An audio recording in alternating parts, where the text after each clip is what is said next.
નમસ્કાર દર્શક મિત્રો, કનમ એક્સપ્રેસ ન્યૂઝમાં આપનું સ્વાગત છે। હવે જોઈએ આજના મુખ્ય સમાચાર। આમોદ નેશનલ હાઈવે 64 ની બિસ્માર હાલતમાં કોંગ્રેસ આક્રમક ધારાસભ્યને રૂબરૂ નિરીક્ષણ કરવા પડકાર।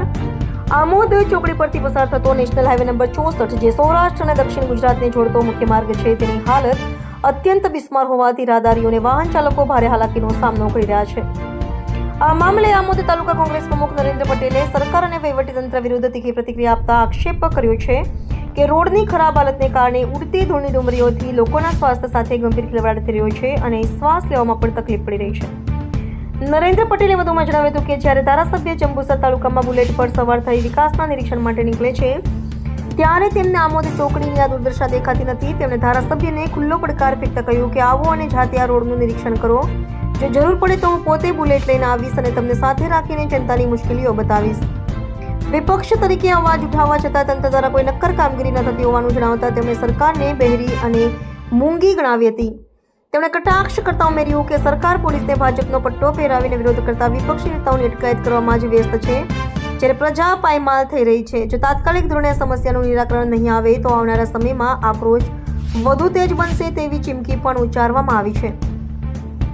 આમોદ તાલુકા કોંગ્રેસ પ્રમુખ નરેન્દ્ર પટેલે આ સમસ્યાના નિરાકરણ માટે સરકાર અને વહીવટીતંત્રને ખુલ્લી ચેતવણી આપી છે।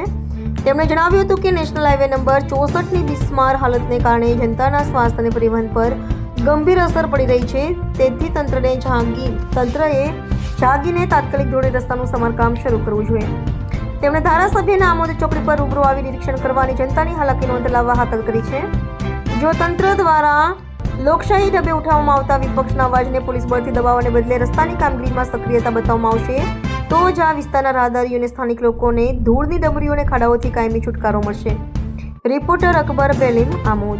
આમોદ ચોકડી પરથી પસાર થતો નેશનલ હાઈવે નંબર 64 જે સૌરાષ્ટ્ર અને દક્ષિણ ગુજરાતનો જોડતો અગત્યનો રોડ હોવાથી જ્યારે આ રોડ ખૂબ બિસ્માર હાલતમાં છે, તેમજ અહીંયાથી પસાર થતા રાહદારીઓ તેમજ સ્થાનિક લોકોને જે ધૂળની ડમરીઓથી તંદુરસ્તી સાથે અને સ્વાસ્થ્ય સાથે ચેડા થઈ રહ્યા છે તે બાબતે આજે અમે થોડા દિવસો અગાઉ માનનીય લોકલાડીના ધારાસભ્ય શ્રી જ્યારે જંબુસર તાલુકામાં જે ગુજરાતનો વિકાસ જે નિરીક્ષણ કરવા માટે નીકળી રહ્યા હતા તે સમયે બુલેટ પર બેસીને ત્યારે અમે આ વિડીયો મારફતે માનનીય લોકલાડીના ધારાસભ્યશ્રીને કહેવા માંગીએ છીએ, ધારાસભ્યશ્રી આપની આવે આજે આમોદ ચોકડી પરથી પસાર થતો નેશનલ હાઈવે નંબર 64 એનો પણ નિરીક્ષણ કરો આપ ને તમે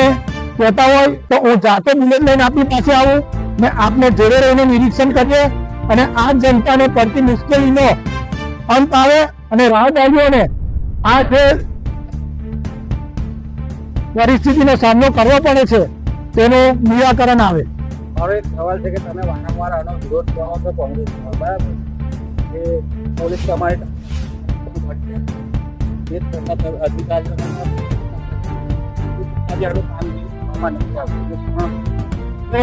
અમે વિપક્ષ તરીકે વિપક્ષ અને જનતાનો જે અવાજ લઈને જે તંત્ર સુધી પહોંચાડવાનો પ્રયત્ન કરી રહ્યો છે, પણ આ ડેંગી મૂરી લૂલી લંગડી સરકાર એ પોલીસને ભાજપનો કમરનો પટ્ટો પહેરાવીને અમારી અટકાયત કરવામાં આવે છે।